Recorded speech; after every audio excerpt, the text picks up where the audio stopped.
Carl Spackler here. Hate Carl to say it, I told you Spackler. so, Call but me I've been saying Joe this all Green. week. The patterns of a Mike Tomlin season are here. So I went ahead and rewrote my apology letter. Yes. Sorry to you.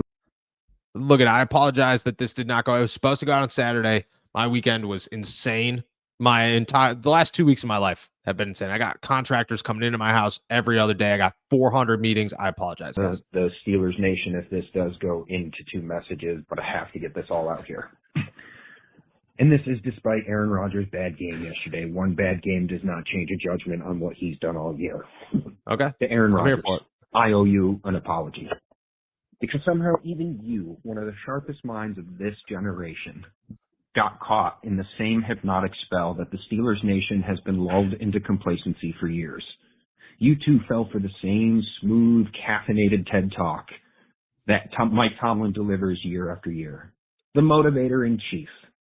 The man who can deliver a post-game quote so electrifying it almost makes you forget when we punt on 4th and inches from the enemy 40-yard line. Don't get me wrong, his speeches hit hard. You'd think you were listening to a field general preparing for war. But when Sunday rolls around, we get risk-adverse game plans that feel like they were written in crayon and laminated in 2005. Yeah, the standard is the standard. The standard of barely scraping into wild card weekend and acting like we just cured football. This has gone from football to philosophy class. Every week it's another metaphor, another soundbite, another dose of leadership theater that sounds amazing until you realize the scoreboard hasn't moved. It's like watching a self-help seminar on grit while the opponent's offensive drives right down the field unbothered. But the deeper rock goes beyond the headset. It's at the top. Mr. Rooney. The man born into one of the proudest football legacies on earth has managed to turn that family name into a museum plaque. The Rooney name used to mean something. It meant toughness, discipline, championships, and the expectation of greatness. Now it stands for comfort, for brand preservation, for settling. And he's become the curator of nostalgia, polishing the family crest while the kingdom burns. It's painful to watch the once great Pittsburgh Steelers, the franchise that defined winning cultures, become a living exhibit of what used to be.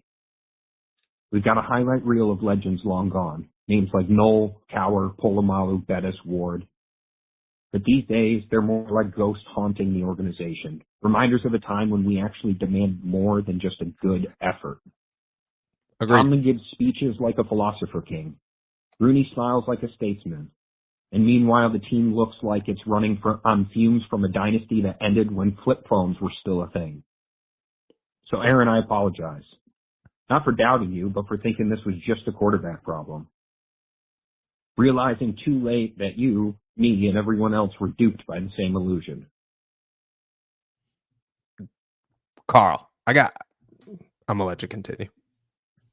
Sorry, brother. I knew it would go into message too.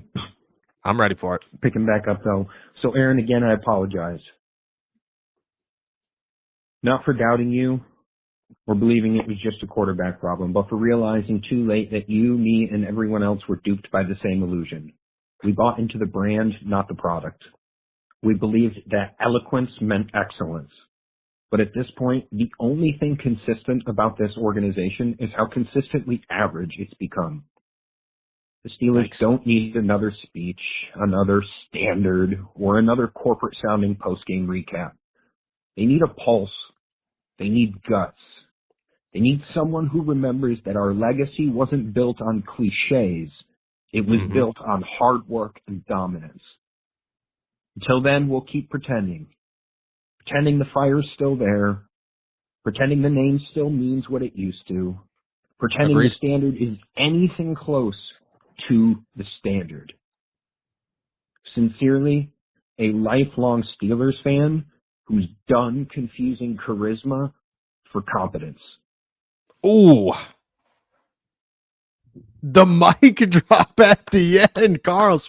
Look, snap it up. Snap it up for Carl. Mean cup of Joe Green bean salad Spackler. My gosh. I got no words. That was beautiful.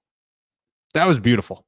And you're not wrong. I'm not gonna dilute it with anything. I'm just gonna let that be beautiful. Shout out to Carl, man. Thank you.